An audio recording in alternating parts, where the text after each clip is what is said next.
Jam setengah 10 saya dibela sama warga. Ada rame-rame, saya langsung ke sini. Ada mayat rentang di tengah jalan. Siapa namamu? Diri. Kamu jujur ya? Dia punya utang sama saya. Kemudian saya tanya gimana. Keluar dari ucapan dia, kalau engkau punya utang, mana buktinya?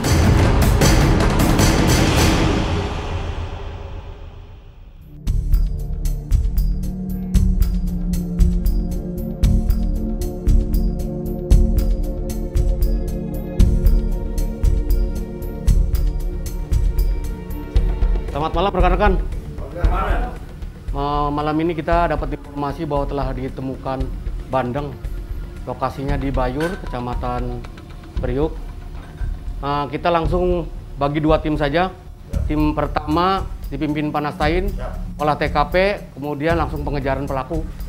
Kemudian tim yang kedua langsung evakuasi korban, dikirim ke rumah sakit Kramat Jati untuk diotopsi. Mengerti? Ya. Laksanakan. Ya. Malam itu, anggota Satreskrim Polsek Jatiuung Tangerang, Banten baru saja mendapat laporan soal penemuan mayat yang diduga kuat korban pembunuhan.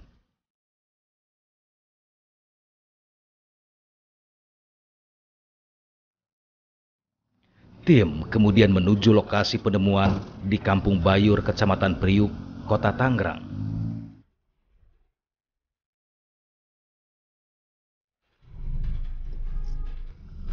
Setengah jam kemudian polisi tiba di lokasi. Kami yang juga datang ke lokasi penemuan mayat tidak diperkenankan untuk mengambil gambar. Bang, untuk media sementara tolong tarik dulu, karena kami mau olah TKP dulu sambil mau nanya warga dulu. Nanti setelah kami olah TKP, nanti gak apa-apa, abang mau ke lokasi boleh. Korban diketahui bernama Kitfo, seorang pengusaha nugget. Polisi yang melakukan penyelidikan coba meminta keterangan dari beberapa warga. Saya mau nanya, ini kan kita temukan ada korban tuh tergeletak, ada darah segala macam. Kemudian kayaknya sih nggak mungkin kalau nih kendaraan, mohon maaf. Tadi ngeliat nggak ada orang. Oh, tadi ada buru-buru Pak, motor. Motor apa Pak? Matic. Matic. Lari kemana? Lari ke arah sono. Berapa orang yang Bapak tahu? Satu orang aja? Arah ke depan? Saya kesini tinggal satu orang. Satu orang aja? Oh iya Pak ya. Nggak lihat lagi yang Nggak lihat lagi. Oke. Pak, makasih Pak ya atas bantuannya Ya, Pak. nggak apa-apa, nggak Nah, kalau ada informasi tolong nanti kabari saya Pak ya. Makasih Pak. Identitas pelaku akhirnya diketahui. Polisi pun membentuk tim untuk melakukan pengejaran. Kalau indikasinya setelah kita lihat TKP, di situ adanya korban yang tergeletak, di situ ada darah. Indikasinya ini ada tindakan kekerasan. Nanti kami akan kejar sesuai informasi warga tadi. Kita akan ikuti arus ke sana. Nah, ciri-cirinya pakai motor matic hitam merah tadi. Tim menyingkap tabir berkesempatan ikut dalam pengejaran pelaku. Nah, helm hijau. Maka nanti kita lihatin, takutnya dia berhenti karena namanya orang grogi kan. Nah, kita ikuti dulu jalur ini. Motor kan tadi merah, matic. warung lagi ya Bang ya? Warung. Nah, coba lihat itu. Coba lihat nih. Nah, itu. Itu jangan itu kok masuk logikanya orang duduk pakai helm. Gimana? Nah, coba kalau saya cenderung itu. Nggak apa-apa, kita pura-pura lewat. Nggak apa-apa, nanti saya pura-pura nanya lah, saya pura-pura beli rokok dulu dah. Tiba di suatu tempat, polisi meyakini kalau pria yang sedang duduk di warung ini adalah pelaku yang telah menghabisi nyawa sang pengusaha nugget.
Kamu jujur ya.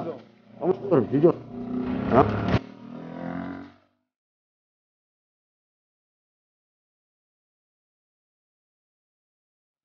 Dari kota Bung, duduk.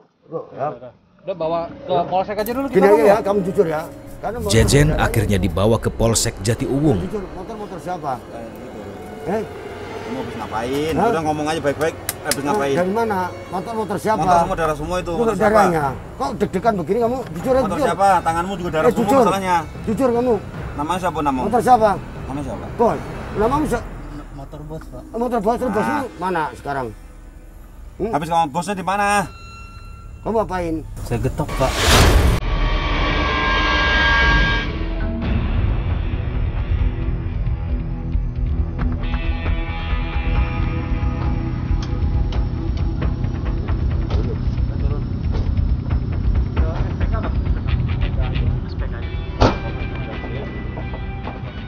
Nurjen alias Jejen diduga kuat sebagai pelaku pembunuhan.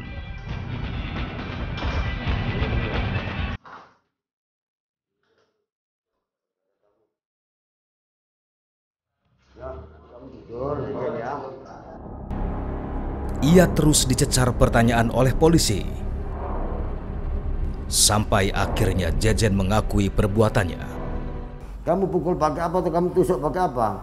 Pakai palu dong, Pak. Kamu pukul palu apanya? Kepala bagian mana? Belakang. Belakang. Dari mana sini? Iya. Kemudian kami bersama pelaku mendatangi tempat dibuangnya, dan selama pencarian itu pelaku menunjukkan bahwa dibuang di sungai.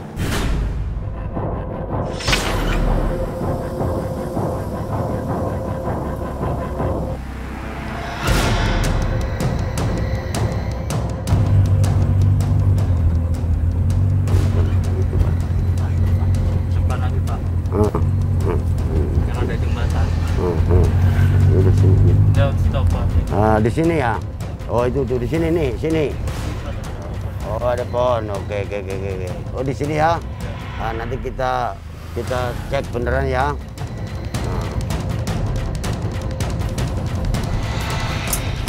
Di mana kamu lempar? Waktu itu kamu parkir motor di mana? Coba liatin. Di sini parkirnya. Terus? Coba liatin. Coba. Yang coba liatin. Turun ada enggak? Nih, kamu turun ke sini. Enggak, saya lempar, Pak. Itu apa itu? Nah, itu. Bener tuh.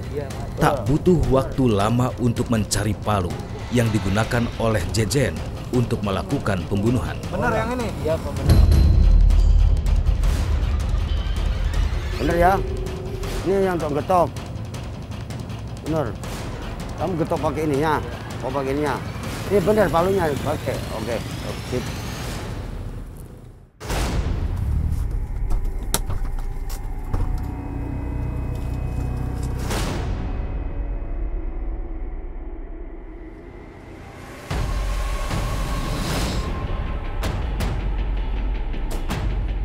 Berdasarkan pengakuan dan alat bukti yang ditemukan, polisi akhirnya menetapkan Nurjen alias Jejen sebagai tersangka.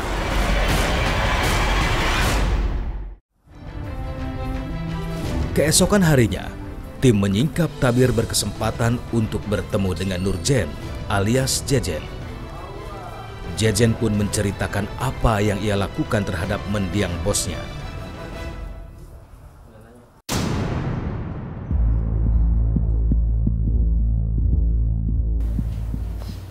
Ya, saya ngikut dia dari umur 9 tahun ya. Saya ditugasin ya paling aktifnya belanja. Terus nganter-nganter barang, ngirim. Kalau memang kagak ada kiriman atau yang dibelanjain, paling saya ngelayanin aja.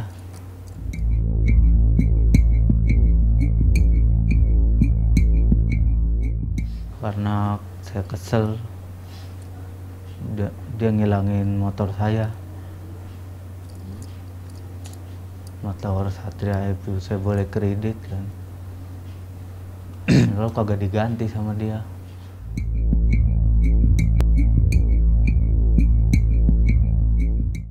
Dia punya utang sama saya. Kemudian saya tanya gimana masalah bon yang dulu. Saya kan udah nggak ada kerjaan, saya juga punya utang di rumah, punya anak bini yang harus dinafkain. Pokoknya saya bingung lah pada saat itu. Terus apa yang keluar dari ucapan dia, kalau engkau punya utang, mana not bonnya, buktinya, tanda tangan engkau mana. Akhirnya pikiran saya kebawa emosi juga, akhirnya nggak bisa mikir. Jadilah seperti itu.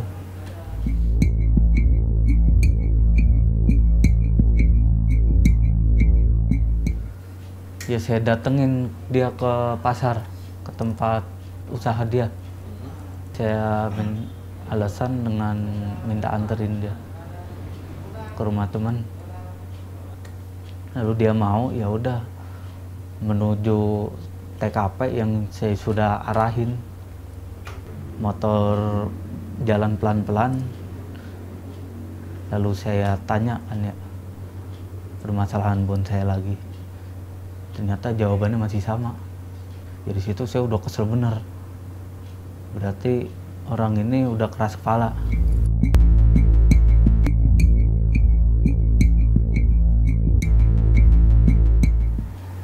Kalau dibilang puas ya kadang saya puas, tapi dibarengin penyesalan saya. Ya kepada istri korban, kepada anak-anaknya. Dari luluh hati saya yang paling dalam, saya meminta maaf bener. Ya buat istri saya ya tolong ya pinta saya masih tolong sabar menunggu saya dan banyak-banyak sholat, berdoa untuk semoga saya diberi keringanan. Dan saya juga menitip anak saya semoga dia biar tetap sekolah, mengaji, jangan seperti saya gitu.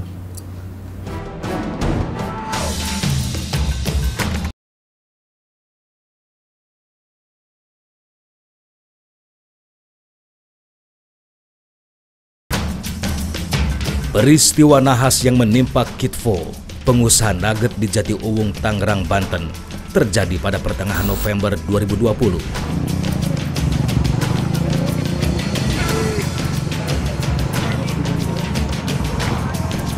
Dan kami mendapat video amatir dari warga soal peristiwa pembunuhan itu.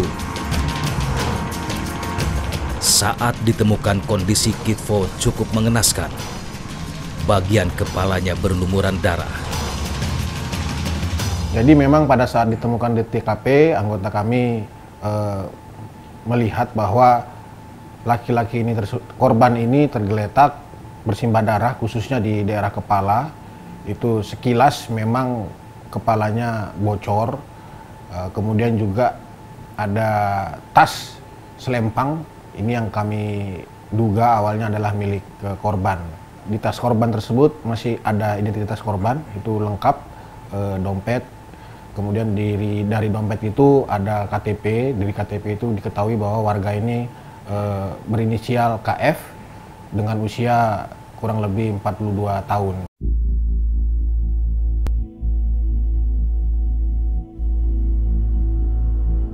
Kasus pembunuhan ini membawa langkah kami ke Kampung Bayur, Kecamatan Priuk, Kota Tangerang, Banten, tempat di mana Kitfo tergeletak tak bernyawa. Di sini kami bertemu Haryanto, Ketua RW 07 Kecamatan Priuk. Haryanto masih mengingat betul bagaimana peristiwa berdarah itu terjadi. Kejadiannya itu persisnya kapan ya Pak ya? Sekitar malam Pak, jam setengah 10 saya dibel sama warga bahwa ada rame-rame di sekitar wilayah sini di sawah persawahan yang mengarah pintu 1000. Kamis malam Jumat kalau nggak salah, Kamis malam Jumat. Kata warga ada apa itu Pak? Kalau kata warga bilang ada rame-rame, saya langsung ke sini. Saya kan waktu itu lagi pada nongkrong sama RT. Saya langsung menuju kemari, waktu sudah penuh, ada mayat terdampar di sini, terentang di si jalan, tengah jalan. Kondisinya seperti apa Pak waktu Bapak pertama kali lihat? Suasana gelap waktu itu Pak ya, jadi udah terlentang, darah di kepala tuh udah berantakan di lantai ini ya.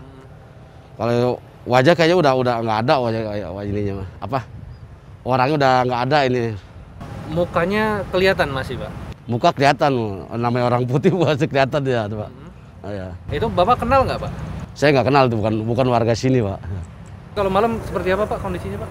Sepi, nggak ada penerangan sama sekali, soalnya dulu ini bekas sawah. Jadi mungkin ada proyek, dibikin jalan, belum ada penerangan sama sekali di sini Pak.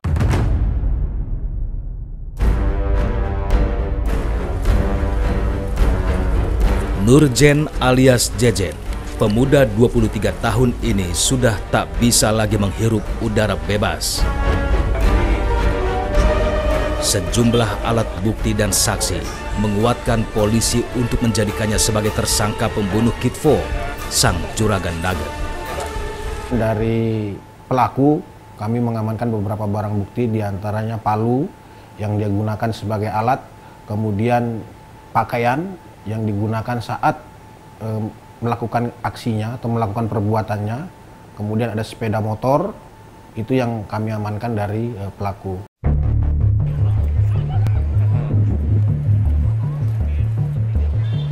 Untuk menguatkan berita acara pemeriksaan, Polsek Jatiuwung menggelar proses rekonstruksi kasus tewasnya Kitfo.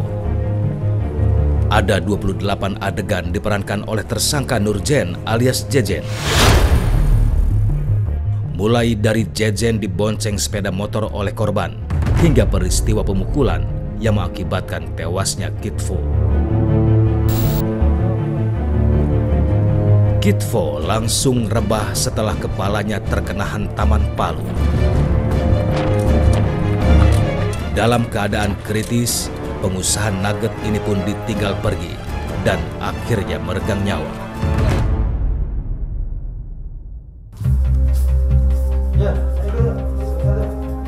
Jejen kini harus mempertanggungjawabkan perbuatannya.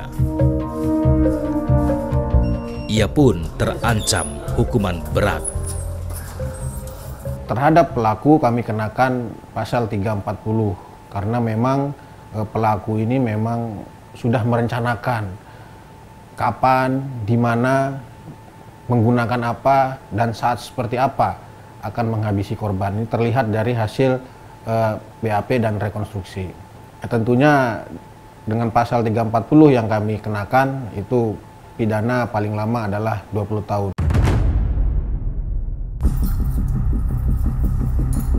Dendam Jejen terlampiaskan. Namun karena dendam itu juga, Jejen harus merasakan dinginnya hidup di balik jeruji besi penjara.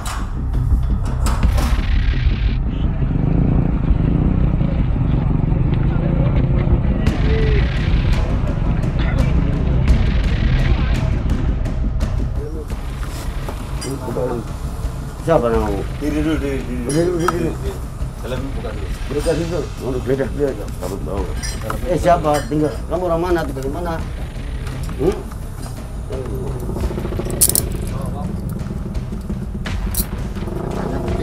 Kamu jujur ya. Kamu jujur.